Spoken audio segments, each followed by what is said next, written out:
This is a note I've hit on a couple times, but I want to dive into it for a moment to illustrate something that I think is true about us humans. It is so fascinating to me how much we as people chase the construct of quality in entertainment. Like, we all know there's no such thing as objective quality, right? I'm pretty sure most people recognize and accept that fact. There isn't a checklist, there isn't a scorecard. If you open up a textbook on game design, it doesn't list out handwritten rules inscribed on gold foil only to be read with a pair of double-threaded gloves. We all understand that it's subjective. There's nuance. Things aren't black and white. Context matters. A good choice in one situation might be a terrible choice in another situation. I know I'm not saying anything you don't already know, although I will admit I've met hilariously narcissistic people who actually do think they have a grasp on objective quality. I'm just assuming you aren't one of those people. So if we all understand this, why on earth is it so popular and lucrative to talk about media as if objective quality is a real thing? No matter where you're at in your life, you know examples of what I mean, whether it's video essays talking about why something is objectively bad or objectively good, sometimes going as far as to say that even though most people think this thing is bad or good, they are wrong and I am the almighty knowledge haver who bears the truth for you. It's every review outlet attaching an arbitrary number meant to assess quality. It's award shows that act as if they ordain what qualifies as the best. Heck, we have several tools we've created with the specific value proposition of assessing the quality of something. And mind you, I'm not saying those things are bad or wrong or immoral or stupid or anything like that. I'm simply highlighting the ironic nature of how desperately we chase after something that we pretty much all agree doesn't exist. And it's not like I have no idea how this happens. We enjoy talking about stuff like this. You know, it's a sign of how good we have it in life that we get to spend our days arguing about media of all things. Our culture has developed in such a way where we tend to attach the media we love to our identity such that when it comes under attack, it can feel like we are under attack. It's certainly no secret that several societal and communication infrastructures we now have blatantly and overwhelmingly favor discourse, argumentation, and polarization over civility and nuance. Once again, I know I'm not necessarily telling you anything you don't know, but when you look at the whole picture like this, the utterly grand scale at which we expose our folly upon is interesting, isn't it? Sometimes our weaknesses as a species are so easily exploited. I have a perspective I want to share with you, a way to completely reframe the quality conversation. Maybe you've heard this number before, but we're going to apply it to a pretty large scale. Stay with me. Whether or not we like something has a lot more to do with our ability to ignore the bad parts than enjoy the good parts. We will like something if we are enjoying the good stuff so much that we don't even think about the bad stuff. Really easy, obvious, extreme example to convey the point. Mainline Mario games have horrible stories, practically no messaging or themes, and character depth the size of a puddle. Pretty silly critiques, right? But I'm not wrong about any of that. It's just that no one cares. Not only is the jumping so fun that you don't care if there's no story, but if there was a story there, it would probably just get in the way of the jumping, bringing down the experience as a whole. Let me tell you some personal examples of things that would bring down a game's quality in the eyes of other people, but are basically non-issues for me. I'm a patient guy. Load times do not bother me. I will never like a game less due to load times. Control schemes. I don't care. I've never had an issue with any major control scheme on a console I've owned. Analog stick, motion controls, pointer controls, mouse and keyboard. I can use any of them and not miss a beat. Here's a big one, accessibility.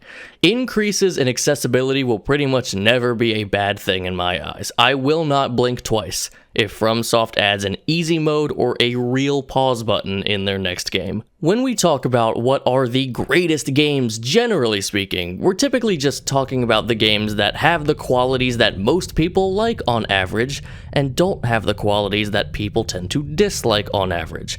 This is why, instead of the best game of all time conversation, including a wide range of crowning champions across a vast array of genres and styles, it is instead 50 slightly different versions of Ocarina of Time. That's how it works in general. But when we take this idea and drill it down to the individual, that's when you get the more interesting results, because any one person will have a completely unique set of likes and dislikes, of course. Opinions and preferences that go against the norm, which completely transform what that person thinks is good. Maybe you've already guessed it based on where this segment is going, but the game we're talking about now is simply the game that had the most qualities that I like and speak to me specifically without having most of the qualities I dislike that I would have to fight through. It feels like a dish that was made for me and me alone, and I love the game oh so dearly as a result.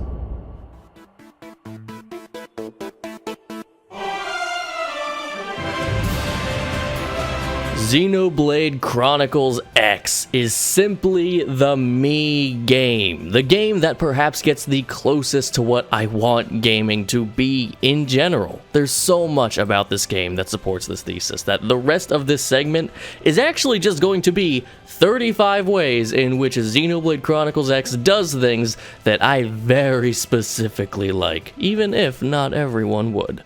Here we go. The premise is simply captivating. Humans flee Earth, but their spacecraft is damaged and crash land on an unknown planet. Now you have to help this little pod of humanity survive, because they're all that's left. It provides great contextualization to every little action you do. Great for people who enjoy being immersed in stakes like I do. Everything you do, no matter how mundane it is for the survival of human civilization in the purest form. That motivation is hard to beat. The planet you crash on is one of the most stunning game worlds ever. That's nothing new for Monolith. But unlike the other Xenos, this one is an open world game, meaning the vastness of Mira is uncontested by the worlds in this series, and even dwarfs many of the most celebrated open worlds in other series. Oh yeah, the fact that it's an open world is a whole point to itself. The format just fits what Xeno is going for perfectly. I love the sci-fi slant this game takes compared to others in the series, you could have guessed that.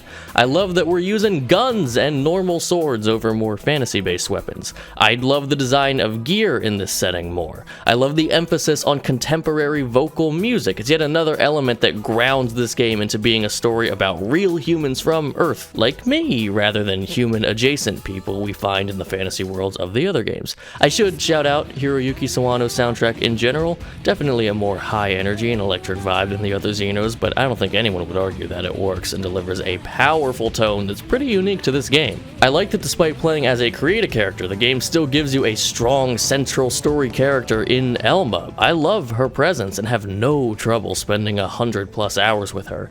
And I actually like the creative character aspect of this game, something I usually don't prefer in RPGs. I like established characters more typically, however, in RPGs, I'm always torn between wanting my party to have the most story-relevant characters, or just the characters who are the best in combat. Having a protagonist who can change to be any class in the game helps mitigate that a lot. I love this game's approach to an RPG party in general. They're not a collection of misfits you meet one at a time who decide to tag along for your adventure. I don't mind that format, but X's approach is a lot less cheesy and a lot more grounded. Your crew is just whoever you happen to have around. You can't afford to be picky with who you're fighting with in these circumstances. This means that you aren't super close to your whole party as like a unified crew. You don't all share some common ideology you're striving towards. They're more like a collection of amicable co-workers than a tight-knit collection of confidants. And the older I get, the more realistic and comfy I find that dynamic. Something I don't always like, mechs. This is the only Xeno game where I really like how they use mechs. I mean, I don't think flying, transforming mechs is going to be a hard sell for anyone in an open world game with massive dinosaurs to fight. The creature design in general in this game is outstanding. I can't help but look in awe at some of these creatures when it's been a while since my last replay. Centralizing the friendly NPC interaction to one city is something something I can really get behind. Instead of having a dozen small scattered towns you visit, you have one big city to explore and side quest around. First of all, I just love cities. Second of all, it makes New Los Angeles feel more robust than just about any other RPG town. And third, it once again feels more real to me given these circumstances than a smattering of friendly towns equally spaced between big fields of monsters. New LA has like an investor economy, and that rules. It's a simple pleasure of watching numbers go up, but also with the very real benefit of getting new equipment and the fake but still happy benefit of feeling like you're genuinely contributing to this society in a big way.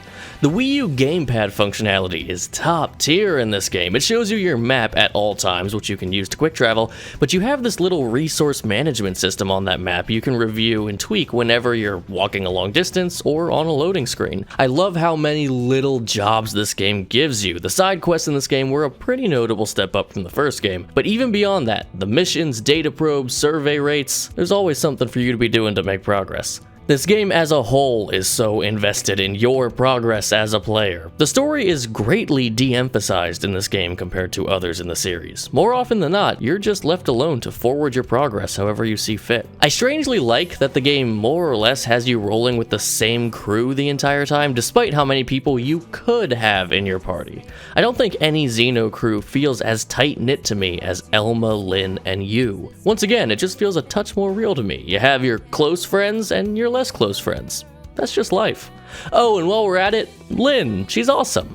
I was close to her age when I first played this game, and it's been really cool starting out seeing her as a peer, and now viewing her from a more authoritative position?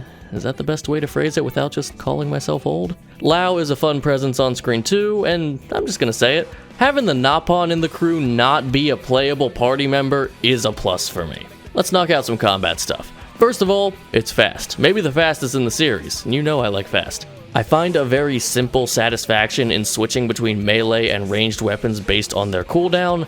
I have to admit, I miss having a larger art palette like this. The differences between grounded and mech combat make both uniquely enjoyable to me for different reasons. Mech combat feels like an all-out assault, while grounded combat feels more like just pure survival. I think the way teammates will call out to each other for specific types of moves, which rewards you with health when executed, is one of the best mechanics for cultivating a sense of teamwork, such that I'm really confused why they decided to remove it.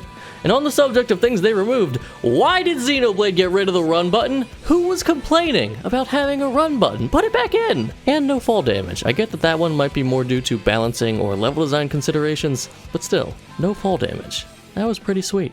Oh, and so is the follow ball, this little ball you can toss out at any time that will navigate you to your destination, or this little camera that you can shoot up and it'll let you scope out the land around you from a bird's eye perspective. So many little pro player choices to help you survey the world around you. No spoilers, but I like the choice they made with the ending of this game. And finally, perhaps the hottest take of all, I really like the font this game uses in its UI. Lots of people say it's too small and hard to read, but you know what? You're right, it is hard to read.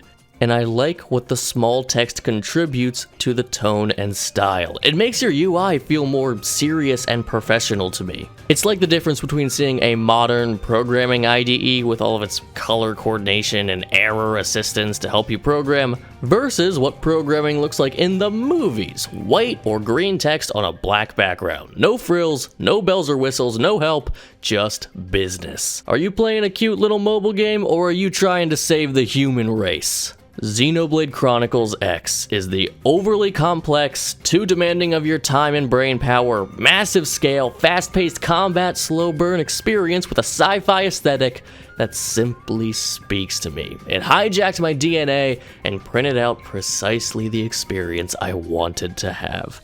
Not to suggest that Xenoblade X is disliked at all, it was of course very well received upon launch.